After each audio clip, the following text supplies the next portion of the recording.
Hey, we are now officially live. It's great that we're here, and already so many people have joined. So that's fantastic. Go ahead and put in the comment if you've just joined. Go ahead and comment. Let us know where you are today. Well, I know some people are not at their home. They're not work from home today. They might be in the office, or it's always interesting to see where people are throughout the country. So go ahead and do that while we get started. And I am really excited for this episode. Jay Bailey, a great business leader, but also a good friend is joining. So that's always fun when you have someone that can join the show that's both a friend as well as someone who I think we're all going to learn from. We're going to focus on, kind of that employee engagement and culture and how you make all that stuff work. I think Jay is one of those just naturals when it comes to that. And I think you're all going to hear some things that you're going to be able to use right away. You're going to be able to steal. I guess it's called research, not stealing. You're going to be able to learn some things that Jay does in his business that I think you guys will like. Let me go ahead and formally introduce Jay. I'm gonna read his bio because it's very impressive. Oh God, not the whole thing. Here you go. No, I edited it. I did edit a little bit just for you, but it's still so impressive.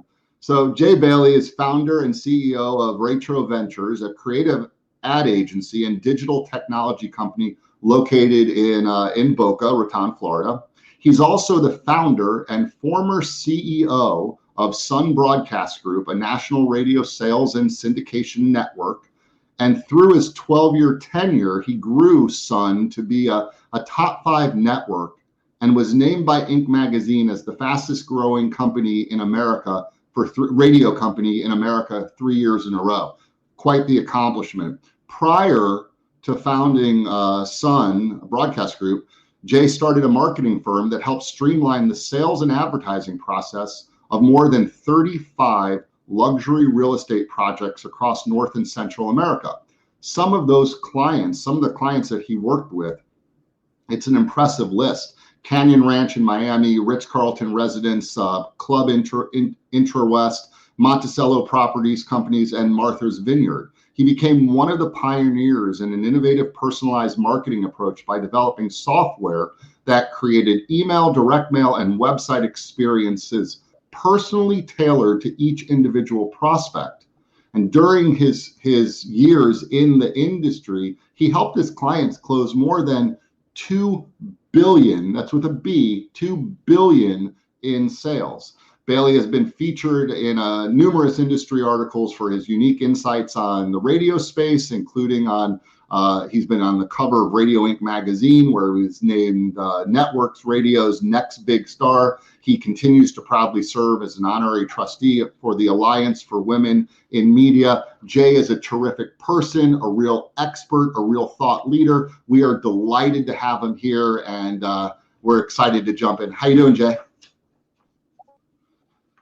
I'm doing very well, Matt. Thank you very much for having me. And it's great to see so many people on. This is terrific. Yeah, we got a big crowd here. All right, so let's jump in, because the topic of today is culture and its engagement and how do you really make that happen. I know you and I have informally talked about employee culture over the years, so I know this is something that's important to you. How do you define culture at your company? Well, so really at any company I've ever owned, right? I mean, culture and brand to us sort of go together, right? The easiest way to describe any company, the culture at any company that I've ever owned is kind of family. Starting a business is very difficult. We all know that. Trying to continually grow your business is even more difficult. But one of the things that So we're experiencing, you're having a little lag. Oh. You got it. You got me now? Yep, we're good. Okay. So I say, you talk to a lot of people who say they treat their people like family, and then you get in there and the culture is totally different. I really believe you treat them like family. You love them and you help them and you help them grow. And that means, maybe growing is growing out of your company, but you're proud when they do that. And so we've always created this very inclusive culture, every single company I've owned, and it's worked remarkably well for us. It's interesting that you say that about, even sometimes that means growing outside the company. I always said you can tell a lot about a company by the way they hire someone, but you can also tell a lot about the company about how they treat you when you leave, right? Yeah, 100%. It's interesting. I have a friend of mine who just went through a departure from his job after quite a long time, and probably wasn't treated the way that I would have. It hurts to lose somebody, especially somebody good, that's helped build your story, the way that you've always envisioned it to be. When people would leave our company, 99.9% of the time, it was, we take them to lunch and we celebrate with them and we thank them. And every year at our holiday party, and I'm sure anybody that's ever worked for me knows this, but any year at our holiday party, if somebody has left our company for good or for bad, I always recognize them because they would always be part of the story that we had. I think that's like so key to keeping good.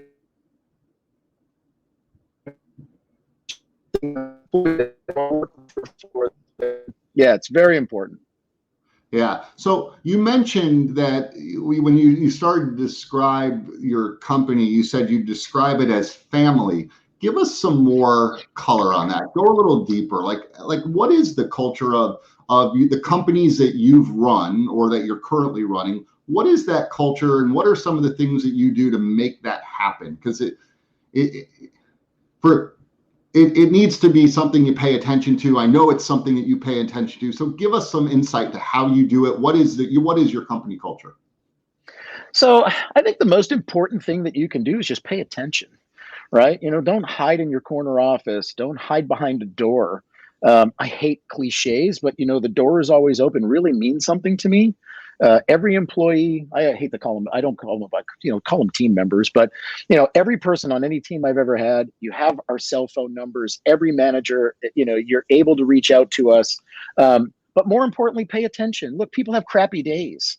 There's something going on in their house, and when you ignore that, you just create this toxic environment inside for them, for everybody around them. You certainly don't help growth. So it's a matter of kind of, look, ask questions, care, how's your family? Who is your family? What's going on at home? And you start to kind of see individually what a normal day is for somebody. And when they deviate from that, something's going on. And so ask them, everybody, we all deal with stuff, and I think part of a very important part of a job of being a manager is asking them what's going on and really sincerely caring, not thinking if I just make this problem pass, my bottom line will get bigger, right? Like genuinely take an interest in what's going on. So that's number one. And boy, I'll tell you how many times throughout the years, if you see somebody's having a lousy day, take them to lunch, send them home. Like, what are you going to do? Squeeze 4 more miserable hours out of them and make them hate you? And let them go deal with whatever they've got to deal with. That 4-hour break will return itself, tenfold. Yeah, you said this word a bunch of times, and I can't, like, if I could underline it and bold it and highlight it right on the screen, I would. But it is just about caring, right? It's not just saying you care, but acting and showing that you care. It's like you almost don't even need to say the Yep. care word, because people should just know you care by your actions.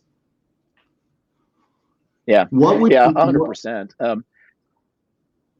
What would you say, or what would someone looking from the outside looking in say how would they describe your company's culture? I think so. At both podcast group was there for 12 years, and now I'm at Reatro, which is a totally different company, right? We're a tech company versus sort of a radio network and dealing with stations and promotions and things. I think the culture is the same, pretty close to the same at both. I think they say we have fun, right? I don't think anybody looks at any of our companies and think that we don't have fun. We're very inclusive. I think they just look at us and say, "You guys are fun. Like you look like you're a family, right?" I mean, I hate to keep underlining family here, but it's an important thing, because guess what? You're gonna fight. You're gonna have problems. You're gonna have disagreements. But if you've got the core of that, family feeling down and really caring, you get through it all. So I don't know. I think people would probably look at my companies and say, God, it's like he's got, 30 members in his family just working out there, working there. By the way, I do have 2 that work for me. So Hey, sometimes those are some of the very best people, right? I mean, yeah, that's okay. yeah, Um, yeah. it's interesting. I deal with a lot of, my company deals with a lot of different companies, and one company I remember the leader of the organization saying, I don't understand why people don't have more fun here. I even bought a foosball table, and they're still so you're laughing. So foosball table doesn't equal fun. Like, Well, listen, we had a ping pong table. right. I mean, you've been into our office. I mean, we've got a full bar in our offices, but it's not just putting it there, and it's not just using it as some cover to treat people poorly, right? Like, hey, we've got a water slide. Great, but you still treat me like crap, Like it's so funny, and the fact you bring that up, it's another story recently of an organization that has that. They have a rec room, and the management was just was not connecting with people, and they thought, well, we'll go in and we'll play games with them. And it actually made things worse for the employees. Isn't that something? Yeah. They came to me and they were like, it was like such a fake front, and it made it worse. So you can hurt yourself by doing stuff like that, so yeah, it's back to that caring. There's a sincerity that's really important in it, right? Yep. It's not, oh, I read in the manual here that today is the day I'm supposed to invite people to go play, ping pong with me. It's like, it's got to be legit. It's got to be real. Yeah, 100%. At some point, all of this culture, all of this engagement has to lead to company performance, right? I mean, it's got to be a way. So in your opinion, how does that culture directly relate to performance? How do you notice it or observe it or see it?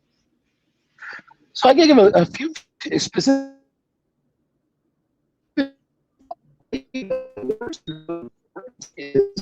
And we went through this in 2017.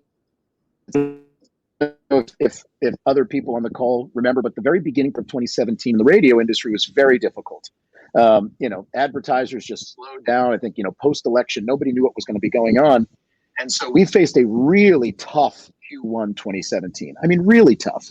I didn't have Wall Street to back me up. We had, 30 very hardworking employees and, some savings, right? And I feel, so number one, where I saw it work was they're willing to get to the front line and help you because you're not just their boss. You're not just the owner.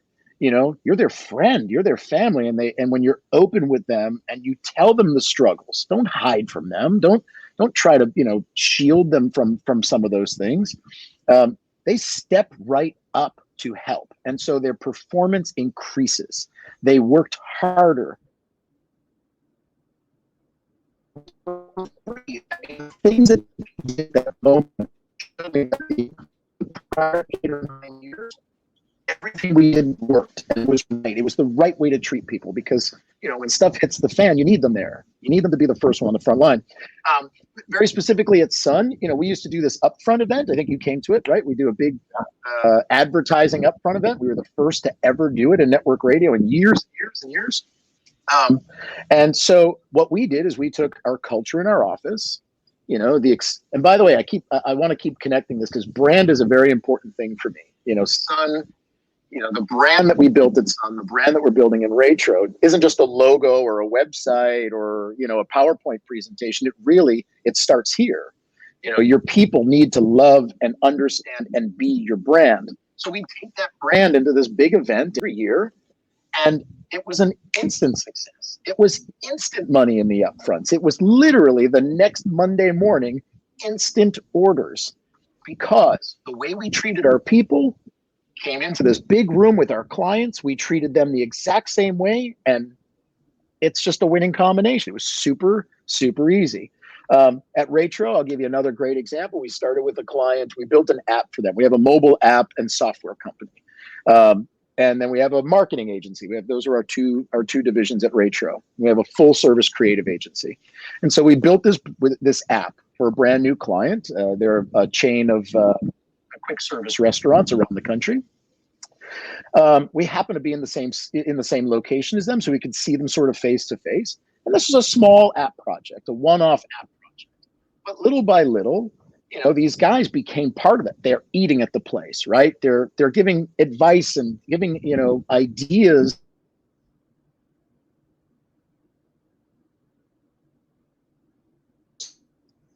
You're frozen. With this, oh, I'm sorry. Okay, so they were giving ideas. Yeah. And they were treating them the way we treat each other. And little by little, that client became our family. And now that client was looking for an agency of record to do all of their creative across the country. We presented along with others, and we were able to win that business. And it just went back. Yeah, that's a great example of how your internal culture, the importance of your internal culture, bled over to the way you treat clients, which then led to not only doing a good job for a client, but also expanding the relationship with the client. That's a classic example. I did get a text message from somebody. They have a question. I'm gonna read that in a second. But if anyone has a question, if you want to put it in the comments.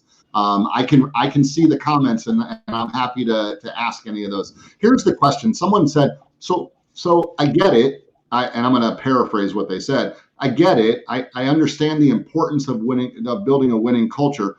If you were me, what things would you do right away to improve your culture? So Jay, they want some advice from you. What's one or two things that they can do, someone listening or watching this, that they can do to start building a better culture?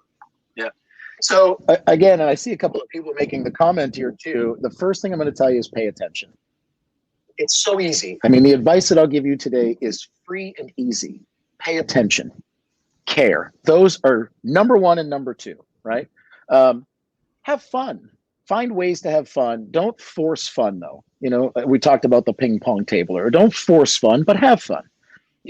Notice when somebody's having a bad day, pull them aside, ask them if everything's all right. Hey, come to lunch. Let's grab a drink, or whatever. Send them home if they're having a bad day. We do a lot of little games and things internally. I mean, we've got, of course, at Reatro, we're a tech company, which is, I'm wearing my little hoodie, and and I'm going to live the culture with them, right? I mean, you saw me when I was at Sun. I'm in my suits, and my 3-piece, and my bow ties, and so in part of it, hey, be you, but do a lot of little games. We have Nerf guns, we do little music games. We have a fun brigade. This is a so easy thing for everybody on this call. We have a little fun brigade. It's a little volunteer fun brigade. We ask 1 or 2 people every few months to volunteer for 2 or 3 months and come up with ideas. And we give them a little budget. $200, $400 a month or something. And maybe we did.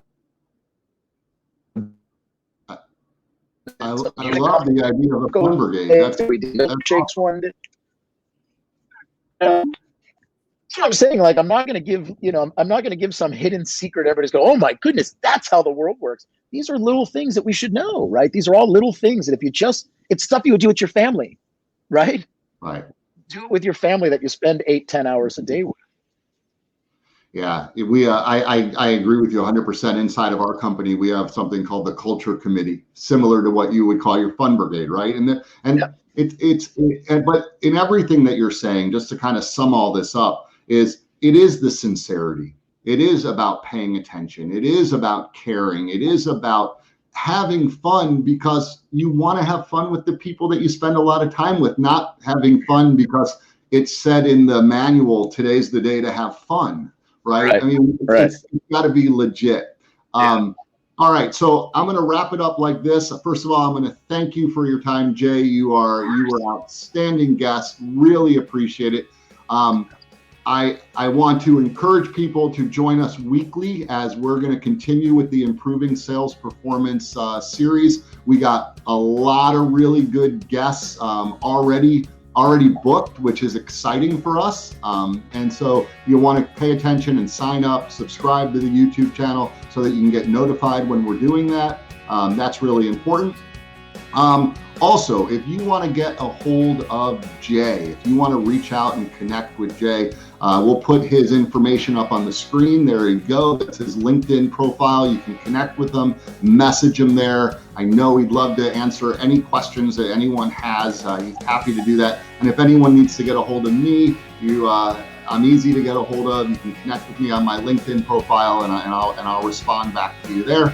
And with that, thank you everyone for joining us. It was a pleasure spending time with you, and we'll see you next week.